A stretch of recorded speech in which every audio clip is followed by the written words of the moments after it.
Kenapa operasi khusus Rusia di Ukraina masih berlangsung? Sampai kapan Rusia menarik mundur pasukannya? Presiden Rusia Vladimir Putin menjawab pertanyaan-pertanyaan di atas seperti dikutip Tribun Timur dari media resmi Kementerian Pertahanan Rusia Rabu 13 April hari ini.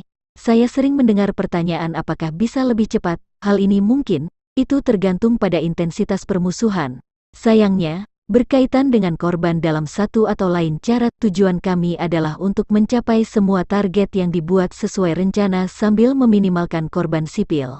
Dan kami akan bertindak berirama, tenang, sesuai dengan rencana yang diusulkan staf umum, jawab Vladimir Putin dikutip Tribun Timur.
Terima kasih sudah nonton.